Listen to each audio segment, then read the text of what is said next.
क्योंकि कुछ ऐसे विजिट्स हो रहे हैं जो बहुत बहुत सिग्निफिकेंट विजिट्स हैं। में भारत ने पहली बार बता दें कि एक ऐसा धमाका किया है जिसने चीन को जोरदार झटका दे डाला है।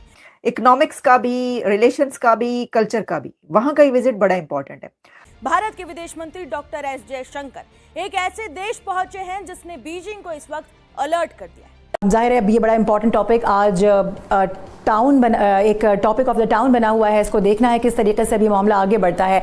ये पहली बार नहीं है, हमने इससे पहले भी देखा है कि जब जब पाकिस्तान ऊपर जाने की कोशिश करता है, पाकिस्तान का जो नाम है वो ऊपर आ रहा होता है, तो हम ये देखते हैं कि भारत को बड़े मसाइल शुरू हो जाते हैं। खास तौर पर जयशंकर के हवाले से अगर हम बात करें, भारत ने कैसे एक बड़े खेल को रातों रात पलटा, आइए सबसे पहले इसका खुलासा हम आपके सामने इस वीडियो में कर देते हैं। फिर आगे ये भी बताएंगे कि चीन क्यों भारत के इस कदम से बेचैन है।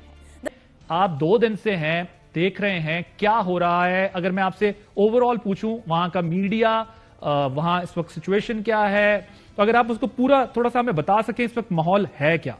वैसे बता दें कि पहली बार जमैका पहुंचे हैं भारत के विदेश मंत्री जयशंकर, और दुनिया को शायद अभी भी ये समझ नहीं आया है कि ये कदम कितना बड़ा है। सब ये मैं देख रहा था, जयशंकर साहब ट्रिनिडेड एंड टोबैगो, जमैका 8 दिनों के लिए जा रहे हैं। What's the significance of these countries? की वैल्यू है कि इंडिया कंट्री ऑफ 1.4 बिलियन के लोगों को वहां जाना पड़ेगा। तो ट्रिनिडेड टोबैगो मैं भी काफ़ी जाता हूँ, 2-3 बार गया मैंने वहाँ पे। कीनोट एड्रेसेस की, उनकी नेशनल सिक्योरिटी कॉन्फ्रेंसेस की। 49% भारतवासी हैं वहाँ पे, इंडियंस हैं ट्रिनिडेड में। और उनके कई क्रिकेटर्स भी ऑफ इंडियन, मतलब रोहन कन्हई के ज़माने से शायद दे आर इंडियंस वहाँ पे बहुत हैं। I don't know why he is going. ये सिर्फ एक विदेश दौरा नहीं है, ये एक साफ संदेश है। भारत अब हर उस जगह पहुंच रहा है जहां अब तक सिर्फ चीन का खेल चलता था। डॉक्टर एस जयशंकर का जमैका दौरा इतिहास में दर्ज होने वाला है, क्योंकि दशकों बाद भारत ने कैरिबियन क्षेत्र को इतनी गंभीरता से टारगेट किया है। लेकिन सवाल यह है कि अचानक जमैका क्यों? मुलाकात, और उस मुलाकात का एलामिया भी जारी हुआ, वीडियो भी जारी हुई, लेकिन जिन लोगों से वो मिले, ये अब तक की सबसे इंपॉर्टेंट मीटिंग है। स्पीकर से मिलना, वजीर खारजा से मिलना एक तरफ, ये बहुत इंपॉर्टेंट है। और इसके बाद जो हुआ है, अफ्रीका से लेकर एशिया तक चीन पहले ही अपने कर्ज और इंफ्रास्ट्रक्चर के जाल बिछा चुका है, और अब कैरिबियन भी इसी रणनीति का एक हिस्सा बन रहा था। छोटे छोटे देश, लेकिन यूएन में इनका बराबर वोट, मतलब ग्लोबल राजनीति में इनकी कीमत बहुत बड़ी है। और यही वो जगह है जहां अब भारत ने एंट्री मार दी है, शांत तरीके से लेकिन बेहद सटीक टाइमिंग के साथ। ये सिर्फ कूटनीति नहीं, ये सीधा काउंटर है। चीन जहां कर्ज देता है वहां पार्टनरशिप भारत ऑफर करता है।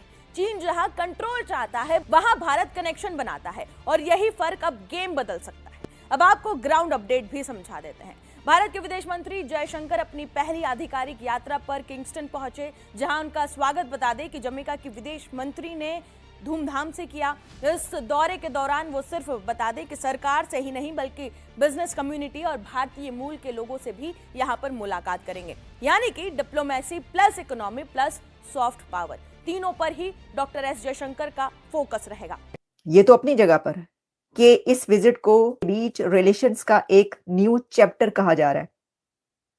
That new chapter is opening. इसमें इकोनॉमिक टाइज की भी बात होगी, इसमें कल्चरल टाइज को भी स्ट्रेंथन किया जाएगा, इसमें डिफेंस टाइज को भी स्ट्रेंथन करने की बात होगी। वो सब कुछ तो होगा, ये सब होने जा रहा है। मतलब it is not like a major thing. और देखिए, ये फॉरेन पॉलिसी के अलावा जो यू मस्ट आल्सो अंडरस्टैंड के जो बीजेपी की सरकार है वो उनका हिंदुत्व वाला एजेंडा भी है। और वो जो हिंदुत्व वाला एजेंडा है कि to make the diaspora more right wing, तो वो जाके डायस्पोरा के साथ भी मिलकर जो इंडियंस हैं उनको राइट विंग बनाने की कोशिश कर रहे हैं, और फिर उनसे पैसे भी लेंगे ताकि वो आरएसएस को, बीजेपी को पैसे भी दें। तो ही इज़ ऑल्सो, वो भी बहुत कर रहे हैं आजकल बीजेपी की सरकार, that they are promoting BJP a lot.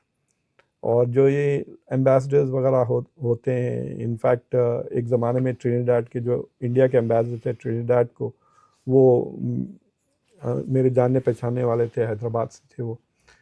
So those things are changing now. और ये जो एम्बेसडर्स वगैरह भी होते हैं वो अब पैसा लगा रही है धड़ाधड़, और किस पे लगा रही है? वेपन्स पे, इनसिक्योरिटी। पाकिस्तान और इंडिया की लड़ाई हुई, इंडिया ने अगले साल 16% इंक्रीज कर दिया अपने बजट। उनके जो फेडरल बजट है उसका 15% इंडिया का डिफेंस बजट है। समझ रहे हैं बात को? अब ये जो Stockholm international peace research institute है, Stockholm international peace research institute ये कह रहा है, उसके बाद इंडिया $92 बिलियन, वो इंडिया जो हर रोज पाकिस्तान पे हमले करता है, उसकी 92, और आपके पाकिस्तान की कितनी है? $9 अरब। 9 और 92, इसका फर्क जान के, वो पंजाबी कहते हैं जान के जियो, इस डिफरेंस को जान के जियो। 9 और 92 का जमीन और आसमान का फर्क है। ये इंडिया और पाकिस्तान की ये पोजीशन है कि हमारा उनसे कम से कम जो डिफरेंस है वो $80 अरब हमसे ज्यादा वो लगाते हैं। ये आपको पता होना चाहिए। Where do we stand? ये जो छोटे मोटे मुल्क हैं, हम $9 अरब में अपनी पोजीशन क्या बना के बैठे हुए हैं। अमेरिकन को देखें आप, उसका पूरे चार्ट्स हैं कि ये रशिया यूक्रेन जंग के बाद तो उन्होंने और भी पैसा लगाया। ईरान इराक वॉर के अंदर उनका जो थी वो इतना वो नहीं खर्चते थे जितना वो खर्चते हैं आजकल। मिनिस्ट्री ऑफ एक्सटर्नल अफेयर्स, उनको पता है कि अगर हम we play ball, BJP controls nearly everything in India, तो उनको फ्यूचर में जॉब्स वगैरह आफ्टर रिटायरमेंट वो बीजेपी से ही मिलेंगे। सो देयर इज दिस, ये इसको स्टेट कैप्चर कहते हैं कि एक पॉलिटिकल पार्टी या एक पॉलिटिकल मूवमेंट स्टेट्स के इदारों को कब्ज़ा कर लेती है, जिससे उनकी आइडियोलॉजी और उन्हीं के लोग दे benefit a lot. So I think part of ये जो फॉरेन पॉलिसी विजिट्स वगैरह हो रहे हैं, it is part of promoting an engagement with diaspora. जो कॉन्फ्रेंस हुई थी, ये रिफॉर्मिंग डिप्लोमेसी, जो पब्लिक में जो नॉलेज है उसमें उन्होंने कहा कि we need to promote deeper engagement with the diaspora. वो आप देख सकते हैं डॉक्टर जयशंकर की ट्वीट में, मतलब it is not like a major thing. और देखिए, ये फॉरेन पॉलिसी के अलावा जो यू मस्ट आल्सो अंडरस्टैंड के जो बीजेपी की सरकार है वो उनका हिंदुत्व वाला एजेंडा भी है। और वो जो हिंदुत्व वाला एजेंडा है कि to make the diaspora more right wing, तो वो जाके डायस्पोरा के साथ भी मिलकर जो इंडियंस हैं उनको राइट विंग बनाने की कोशिश कर रहे हैं, और फिर उनसे पैसे भी लेंगे ताकि वो आरएसएस को, बीजेपी को पैसे भी दें। तो ही इज़ ऑल्सो, वो भी बहुत कर रहे हैं आजकल।